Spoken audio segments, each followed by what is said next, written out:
Sometimes it's a bit annoying to distinguish perfumes or fragrances based on, is it for women, is it for men?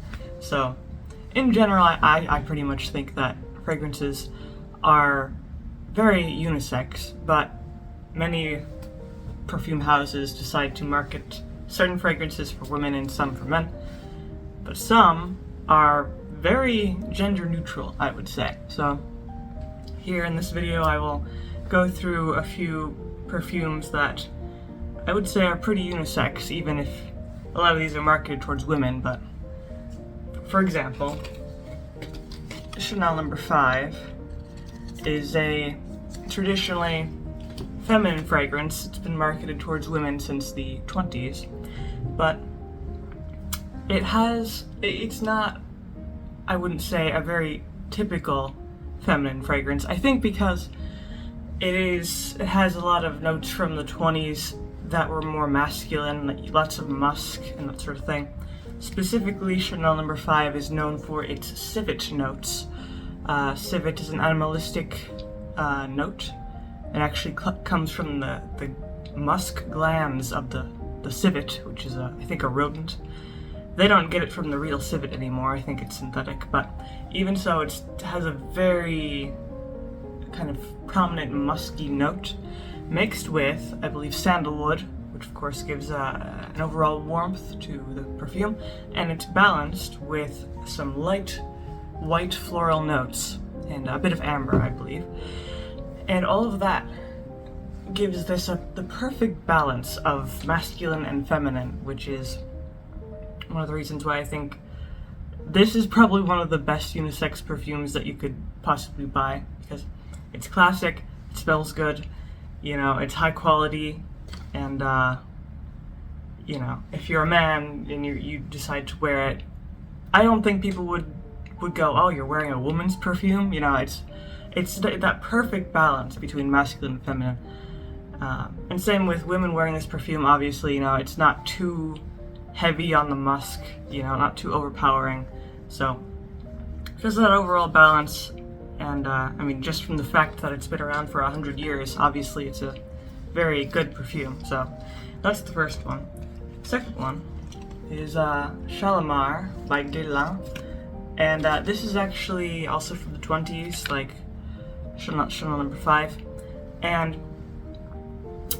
I would say that Shalamar is a bit more on the masculine side because it's very smoky. It's also traditionally marketed towards women, but that smokiness isn't for everybody. It's in general a very heavy perfume. The smoke is mixed with incense notes, amber notes, and wood notes, with some citrus in the top notes, along with some brief floral notes. But in general, this is a pretty heavy, resinous, almost tar-like perfume. I wouldn't say that it's like too much. It can be too much for some people, but it does have a balance. Not as balanced as Chanel No. 5. It doesn't have that same lightness, but it is still balanced, especially with those citrus notes. And yeah, mainly because of its very, you know, heavy warmth and mainly oriental notes. There's some spices in there like cloves. It's definitely a very intriguing unisex perfume. Men could easily get away with wearing this perfume. Some women might not like how heavy it is, but in general it's a pretty good, I would say. It very easily could be marketed as unisex. This next one actually is marketed as unisex. Voyage Delmis. This is the eau de toilette in here, and this is a very, very neutral perfume, mainly because it is mainly citrus notes, kind of lemon lime sort of thing, mixed with very like cotton or fresh linen. Very, very light, refreshing, crisp.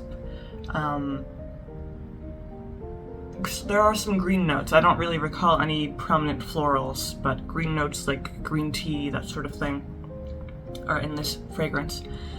And kind of fragrances like this that are designed to be citrusy and fresh are generally unisex, just because, you know, citrus notes aren't really masculine or feminine, they're just refreshing. So this is, I mean, for that reason, you know, this is more of a unisex fragrance if you want something that's not too heavy like Shalamar. You don't want the smokiness or the woodsiness, you just want something light and uplifting, that sort of thing.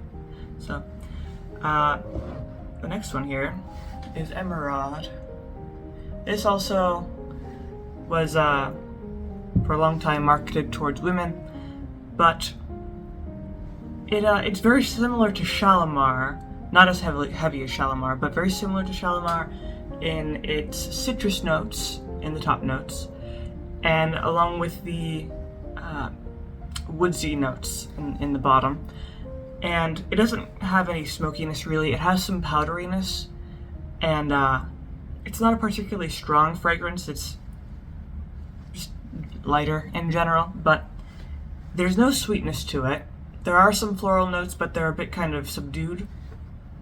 And besides being similar to Shalamar, interestingly, it's also similar to Voyage Delmis because of that refreshing nature of the citrus notes. It does have some musk though, so it's not too refreshing. It's, you know, there's some warmth to it.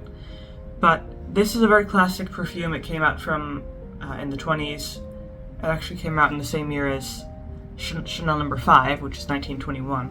So it has that classic kind of dryness, lack of sweetness, and more of a natural woodsy, musky, and citrusy combination. So definitely, you know, good for men and women, easy, you know, very versatile perfume.